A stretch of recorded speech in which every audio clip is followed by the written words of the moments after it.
For this project, the service industry I chose to look at the history of was the airline industry, more specifically Delta Airlines, which has had many dramatic changes over the years. Originally, Delta Airlines started off as a crop dusting business under the name of Huff Dalen Dusters. The company started on March 2nd of 1925 and was actually the first commercial aerial agricultural company in existence, which also makes it the sixth oldest operating airline in the world. Under the direction of the future company's president, C.E. Woolman, Huff Dalen Dusters was bought out and renamed Delta Airlines Service for the Mississippi River Delta region.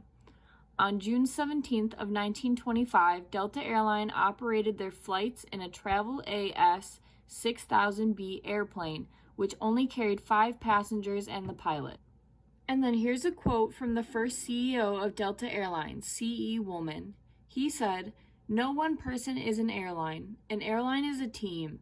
It must be friendly, courteous, cooperative, efficient, and bound closely as a devoted family." Over the near 100 years in business, Delta Airlines has significantly changed over the years, from starting out as a dusting company to sending around 4,000 flights daily. Some of these changes can either be viewed as a negative or positive, such as the changes to the food and services provided during the travel, such as in-flight meals. In 1940, in-flight meals were boxed lunches of Southern fried chicken or ham and yams. Cheese, crackers, and peanuts were available when no meals were served. Customers could also enjoy bottles of Coca-Cola on board. Now, while the meals today are still delicious, one meal example being short ribs, feta and pecan salad, cheese pie, the conditions for when these food is given out has changed. In the 1940s, food was expected to be served on every flight, even on ultra-short-haul ones between nearby cities. Today, meals on Delta Airlines are only given out in first class for departures for after 9 p.m. and over 2,300 miles. Snack boxes are offered on red-eye flights under 2,300 miles, and meal services are not provided on flights under 900 miles. Another change that Delta Airlines has made over the years has been their technology in the form of their airplanes. As stated when they first started their flights in the 20s, they only could hold 5 passengers per flight. By 1949, the airplanes had been upgraded to a 56-seat air coach. In 1970, Delta offered a unique first-class experience with a Boeing 747, which had 6 passenger units in the upper deck above the flight cabin and adjacent to the first-class lounge, which can be seen in the picture on the right-hand side. Today, Delta has many different types of airplane carriers, but the luxury of first class has severely declined since the 70s. Delta Airbus, for example, has 12 first-class seats that are able to lay flat, and then 15 Delta Comfort Plus seats and 82 seats in the main cabin, estimating about 106 seats per flight now. Another major difference between airlines from today and yesterday are the pricings of tickets. In the 1960s, the average domestic ticket from the Dallas area would cost around $48, which sounds like a cheap price for a trip across the U.S., but adjusted for inflation, $48 would be around $470 today, which is roughly in line with the fares offered by many domestic airlines.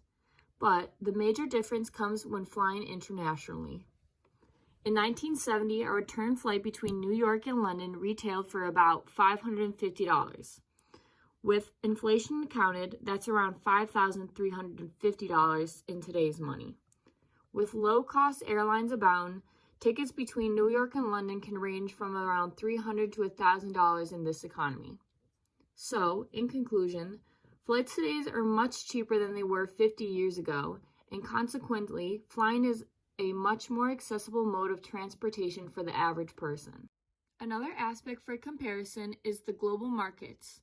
Looking back at where Delta Airlines started, in 1953, a Chicago and Southern Airline merger was Delta's first international routes, which was to the Caribbean and Caracas. Today, in comparison, Delta Airlines has 4,000 daily flights to more than 280 destinations on 6 continents. They have the largest market cap on any airline and are the leading global airline.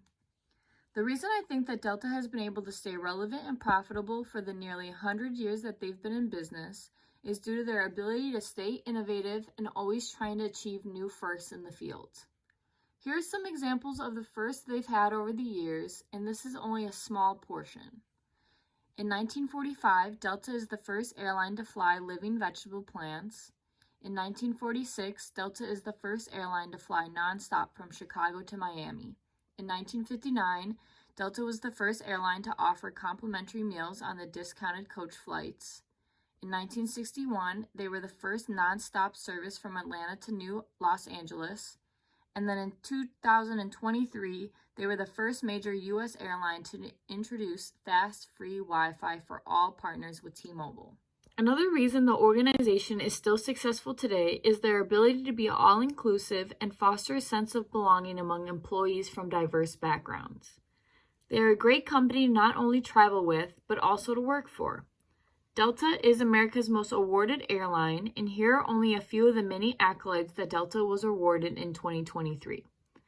America's Best Employer for Women, Best Employers for Diversity, America's Most Admired Airline, America's Greatest Workplaces for the LGBTQ+, World's Best Companies, and Top U.S. Airline of 2023.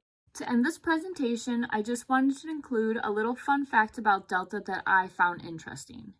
In 1997, Delta was the first airline to board more than 100 million passengers in a calendar year.